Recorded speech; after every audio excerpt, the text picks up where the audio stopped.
Why Yandere Simulator? Why is that the comparison you made? I was like clenching my ass cheeks hoping that you didn't say this. You enjoyed Romeo and Juliet more than Hamlet? Sarah J. Maas fun. My brain is like racing now.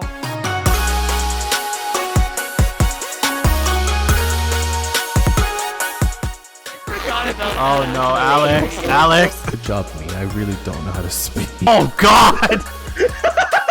Can't do this. This is my guilty boner. Family listens to these. Never mind. Don't you me? You totally believe you, Dean. That's still bigger than a city. It's more than one planet.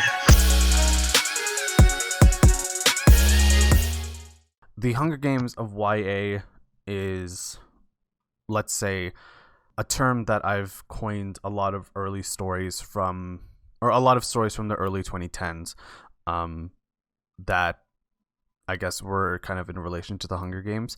A lot of the stories that I'm talking about, and we will be talking about, have a lot of very similar tropes, settings, and I guess issues that we're going to be talking about, because this was a very prominent point in terms of young adult books. So, so I guess our first thing is, as I've already explained, like, what is exactly like the Hunger Games era of YA. I guess the biggest story that comes with that is the name itself, The Hunger Games, written by Suzanne Collins. I'm pretty sure a lot of you are familiar with those books, and in the subsequent years, there have been a lot of, I don't want to say direct copies, but enough stories that are very familiar to it, and that's why, we're talking about the genre. So the big three that we've talked about that kind of encapsulate that era is The Hunger Games, Divergent, and Maze Runner. Because we are talking about those three books, and because there still might be some people that aren't really sure like what we're talking about, I guess the reason why I've called it the Hunger Games era when I was planning out the episode was that there were a lot of tropes that the Hunger Games popularized that suddenly in this era they were just kind of everywhere in most of the big YA books. Hunger Games, Divergent, Maze Runner, they all had 1, 2, 3, if not almost all of the tropes. So yeah, let's just go over some of them right now. And I think the first one that has been pretty common for all of them is they're all set in a dystopia. Mm-hmm.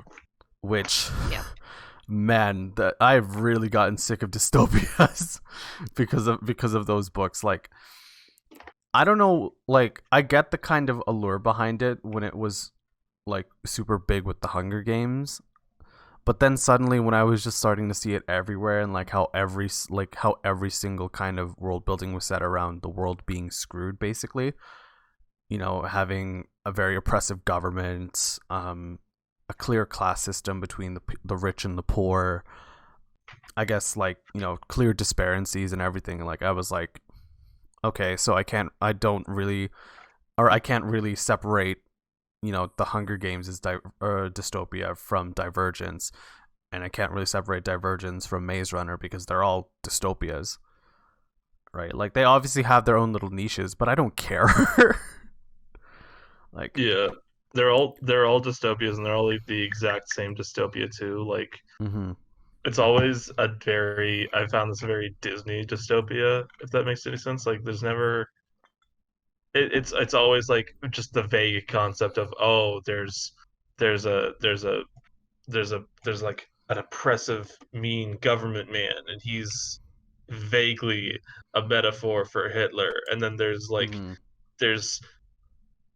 that's the biggest thing I noticed. Now that I've said Hitler, like, that's the biggest thing that I've noticed, that they're all like just vague versions of Nazis is what I've noticed. I don't think that's true about the Maze Runner, though. If I I don't remember know if that's true about Yeah. the Maze Runner. Maze Runner is a whole other. I don't even remember what the fuck the plot twist in Maze Runner was. Isn't it like No, I remember it. It was the Earth had been devastated by solar flares. Yeah. And the solar flares released this new disease that drove people crazy, and the only people that weren't really affected by it were children, which is why all the people in the maze were like teenagers with really big brains. That's big Man, brain. that really was a series, wasn't it? Yeah, okay, so it does not apply to Maze Runner, but I feel like with Divergent and Hunger Games, there's just very vague, like there's mean police and there's mean big government man, and they're very mean. See, okay, so sorry, go ahead, Gabe. No, it's just they're just big mean man, mean man in house with gun. Yeah. So, Gabe, you had said earlier that you were a little more familiar with the movies, like aesthetically between like Divergent, Maze Runner, or just between Divergent and Hunger Games. Like, how do you think the aesthetic was? Oh, like costume design, presentation, all that stuff. Oh, they're like in so terms of different. dystopia. I mean, they're so distinct from one another. No, I actually, if you showed me a picture of like the Hunger Games world and you photoshopped Jennifer Lawrence out and you showed me a picture of like the Divergent worlds and you photoshopped what's her face out, I would not be able to tell you which one was which. Like, I would not be able to tell you which one of these gray, kind of ugly cities with police who wear like vaguely cyberpunk outfits is. I would, and like there's holograms. I would not be able to tell you which one was which. They're identical. Exactly. Yeah, that's the point that I was trying to get across. It's like there's nothing there's really nothing here. It's the same dystopia.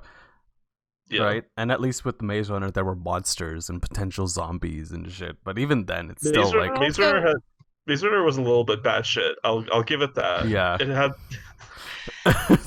I mean, Kate, no, Maze Runner in the first movie, it takes place in like this giant maze, which I still think looks really cool, honestly.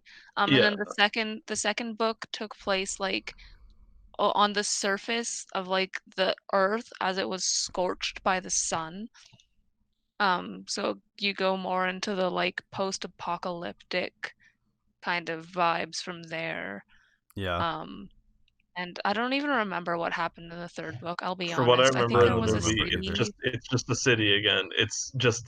That's the one where it's like, that's why I just conflate these two, because even though the first one has like a unique setting, by the time they're in the third movie, it's like, okay, now we're just in a city and there's mean policemen in cyberpunk outfits again.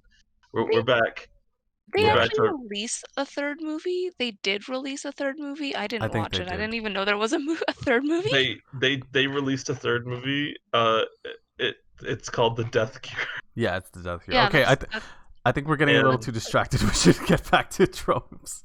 Wait, hang on. No. Before we do that, can we talk about how the government in Maze Runner is called Wicked? Are they actually? I forgot about that. Oh no, Alex! What? Your microphone. Is it really called The Wicked though? Yeah, it's called WCKD. They're just called Wicked. I don't know what it stands for, but it's hilarious to me.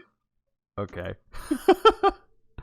All right. I think before Alex's mic gets all scratchy again, Alex, why don't you tell us a trope that's commonly associated with the Hunger Games era? Yes, I wanted to talk about the special snowflake protagonist. That's what I wanted to talk about.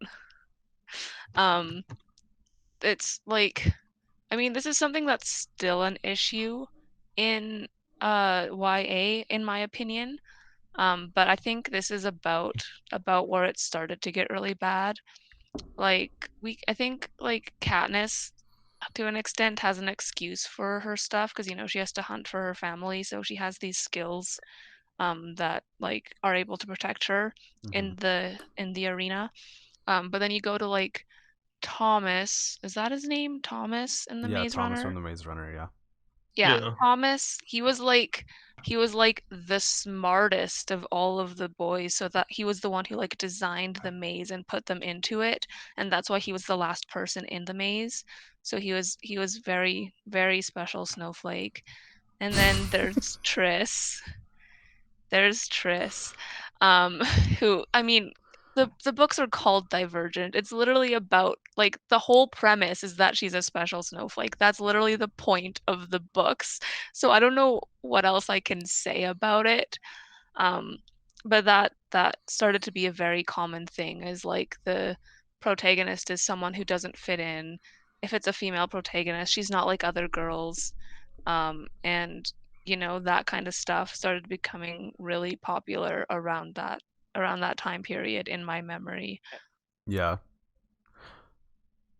Like, I think one of the closest tropes that I can associate with that is the chosen one, which separately I was gonna make my own comment, but I think the special snowflake protagonist is a good way of showing it. Like, they're like, between those two, the chosen one and the special snowflake, it's just there isn't really much that you can kind of separate. Like, they're destined from the beginning to like save the world or stuff, or like stop an oppressive government. It's the same shit. And really, like, the only things that kind of help make this trope a little bit more unique, according to some authors, is to make them look physically different. Like, you give them tattoos, or you give them facial piercings, or like you could even just completely change their like look altogether, or like you could just completely go outright anime-ish with the look altogether. Or you give them pretty eyes. So like there seriously isn't that much of a difference between the chosen one protagonist with dystopic YAs. Basically, it's still so familiar. Like, they're like, I guess, yeah, you say Katniss is the exception because she kind of had to learn everything. But when your character from the beginning has been like, oh yeah, they're divergent, or like they're the smartest one in Maze Runner, or like, as when eventually we talk about other books, we'll see kind of a comparison. But like, yeah, like it feels so thing. It just feels icky to me. Mm-hmm. Like, I'm not saying from here on out that every YA protagonist should just be like, starting from nothing, right? Because then that's gonna get repetitive. But then just, I don't know, just find Give a your way. characters diverse backstories. Yeah, make them feel like people. But anyway, Gabe, how about you? What's a trope that you can kind of link to the Hunger Games era? This is sort of similar to the special snowflake one, but it's how often protagonists are like edgy, I guess is the word I'm thinking of. How like they're just completely humorless, cold, kind of defy society. Yeah, they're rebellious, but they're like rebellious, and they're like, I'm gonna stick it to the man. I'm divergent. I'm doing the 3-hand whistle thing from Hunger Games. I don't know what that's called. I think it has a name. Take that, government. Like it. I don't know. It always makes me laugh. Yeah. All right then. I want to keep talking about tropes actually, because there are a lot of tropes. Hell yeah. Should we talk about love triangles? Yes. We need to talk about love triangles. Oh no. We need to. Alex. Like. Alex, please. Alex. Yes. How about now? You sound great. It's good. Apparently, I can't laugh into this microphone, so don't make me laugh, Gabe. That's saying something. Gabe, you are very hilarious. Okay. Anyway, yeah, love triangles. We've stated in a previous episode that like collectively the three of us hate love triangles already. So having it everywhere has just been painful. I blame this era of writing for the love triangles. Granted, I think you can trace it back like a little further because Twilight, I think, came out before the Hunger Games. Mm-hmm. But it was definitely around this era that those started becoming super prominent. Yeah. Every book had to have its own PETA and Gale. What the fuck? PETA, Gale, that's Katniss. Right. Yeah. And once again, like I said with Twilight, it would be so much better if it was a legitimate triangle. Why didn't PETA and Gale make googly eyes at each other? What the I fuck? think they hated each other actually. Like Yeah, I remember Yeah. them not getting along at all.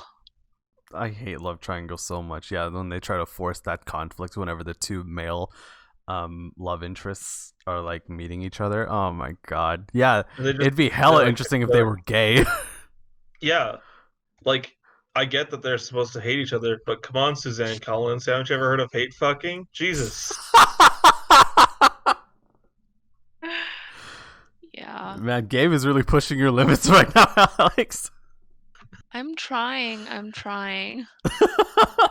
It's fine. I'll just remember how my day started and go back to being miserable. It's fine. You just need to remember that a court of thorns and roses exists.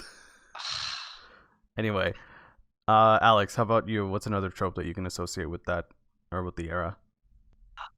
I didn't think of any others. There's so many though. Okay. I've written down a couple. Like okay, there's like this secret underground rebellion. Oh my Yeah. god, yeah. Is like here, like in the Hunger Games, it's the District 13 people, because District 13 is secretly alive. I think there's like a secret society going on in Divergent. I don't know because I never finished the books and I never watched the movies. There's But I think yeah, I remember Yeah. Naomi Watts is like the leader of a secret group, and then she's like she has like an edgy haircut or something.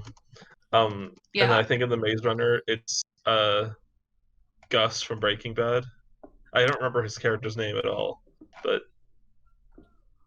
and I could be totally wrong about what his role in those movies too, but I do know there's something along those lines in Maze Runner where like the kids all come out of the base. They're like, "Oh my god, the Wickets come out after us!" And then Giancarlo Esposito shows up and he's like, "No, I'm the leader of an underground resistance, and we're secretly fighting back. So you guys you can come on, let's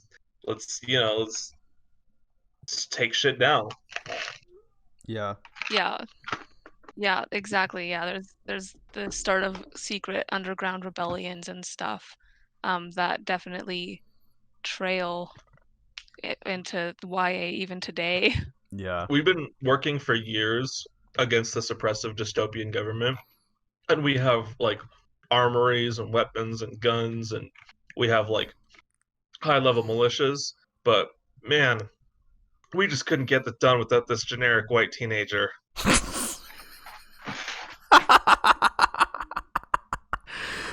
Yeah. Oh my god. Yeah, exactly. Fair. Oh, there's a trope that I want to talk about actually. It's I've mentioned this also in a previous episode. I think I did it with Jessica, but I hate the sorting house trope. Oh yeah. Which is kind of everyone gets, I guess, like separated. I don't know if that's the right word, but like they get put into a certain like umbrella term that defines who they are basically. So like like when I say sorting house, a lot of people kind of associate it with Harry Potter. So there's Gryffindor, Slytherin. I was gonna say I even hate Hufflepuff. that back to the fucking origin of it. That shit's been stupid since Harry Potter. Yeah, and to now Yeah. suddenly see it blow up, especially in this era, like with Yeah, to see just a bunch of authors completely miss the fact that it's fucking stupid to have an organization system that will categorize people, will categorize like a third or a fourth of the people into one group that is just arbitrarily evil for no reason. yeah. God. Yeah, like with Hunger Games, it was through the districts. With Divergent, it was through I don't even know what the Whatever hell the they were fuck that called. thing was. Yeah. I think they're called factions. Oh, that's even lazy. That's so lazy. But yeah, so through Divergent, it was factions, and through Maze Runner, it was, I guess, through roles. So like you were either a hunter gatherer, you were a Maze Runner or whatever, and like, Yeah. God, it's so. I don't know. I think with the Hunger Games, again, I think it's a little different because they were literally separated by like regions, like they were physically in the district. Mhm. Yeah, but I'll give it props that like they weren't born in the capital and then like sent off. I guess that's fair. arbitrarily. Yeah. So like I get what you're saying, but then I think I don't know if this was like Suzanne Collins's fault. I think this is more what the fandom did, was they're like, oh, these are the traits that we see primarily from the characters from these districts. So obviously all of the people in those districts have those traits, and therefore they turned into like the sorting house, Yeah. the sorting hat house thing. That's fair. But I don't think they started out that way, because they were literally like the actual physical regions that they were living in. Mm-hmm. And at that point, I think it's closer to like what like the whole sorting hat thing is like thinly disguised as. It's just like fantasy races. It's just like, oh, instead of orcs and elves, we have fucking Slytherins and Ravenclaws. Yeah. But it means the same thing. Yeah. Yeah. I think Divergent is definitely the worst for this one. Again, like Maze Runner, you kind of get it because, you know, they have a society that they're trying to run, and having people like perform certain roles in the society is the way to society. And it's the way to like make it run.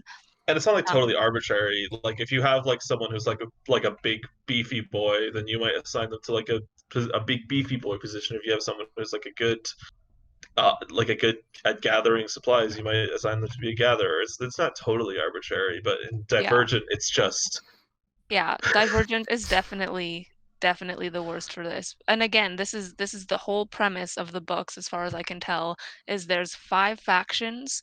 Everyone is supposed to fit nicely into one of them, and no one does, because it's impossible to be like only one of those traits. Yeah. Yeah.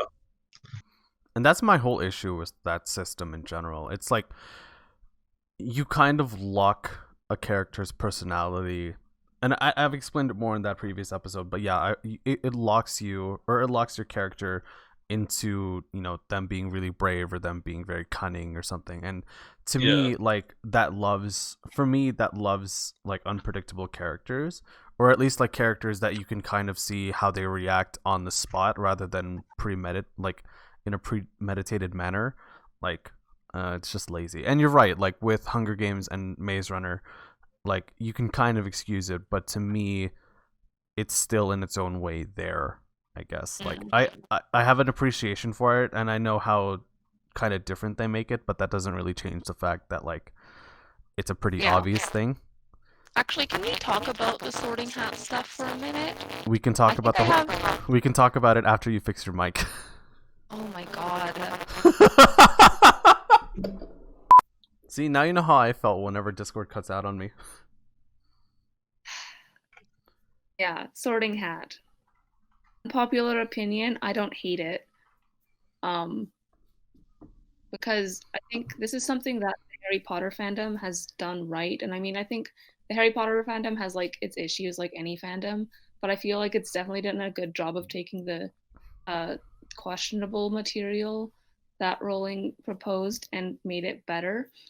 And that I feel like in the case of the sorting hat and the Hogwarts houses, it's not about like you only have this one trait. It's more about this is like the trait that this character values the most or is most likely to display out of all of them. If that makes sense. I guess that's fair enough, yeah. That's how I've like come to interpret it, because you know, when I think like, you know, it's really popular to take characters from other fandoms and sort them into the Hogwarts houses, because people like to do that. Yeah. For me, when I do it, I'm like, well, this character is really reckless a lot of the time, which is a very Gryffindor trait. But they're also really ambitious, which is a Slytherin trait. But they're also really caring, which is a Hufflepuff trait. And then it's kind of finding the balance of which things are the most important to them and which of those traits define them the most, and putting them there. Yeah. But I also think that saying someone is purely like a character is only brave and therefore they're a Gryffindor is super unrealistic, because you're going to have brave characters that are also really smart and really ambitious and really kind. And if into all of the houses, then it's just a matter of which one is the most important to you, I guess. Yeah. Yeah. I don't know. That's my opinion on the Sorting Hat. I guess then it's just my issue with Divergent's sorting system then. Because it was clearly like, okay, I guess if you're like Allegiant, then you're brave or something.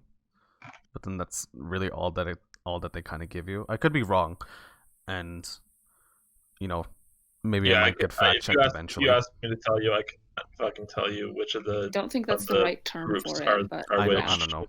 Divergent. I could not tell you for the life of me. If you put a gun to my head, tell my family I love them. I pulled them up. Okay. There's abnegation, which is the selfless. There's amity, which are the peaceful. There's candor, which are the honest. Erudite, which are the intelligent. And dauntless, the brave. Oh, it was Dauntless. Okay. Where did it... I know Allegiant is one of the names of the books. Yeah, I was don't know I was what it thinking means, Dauntless. though. Yeah, I was thinking Dauntless.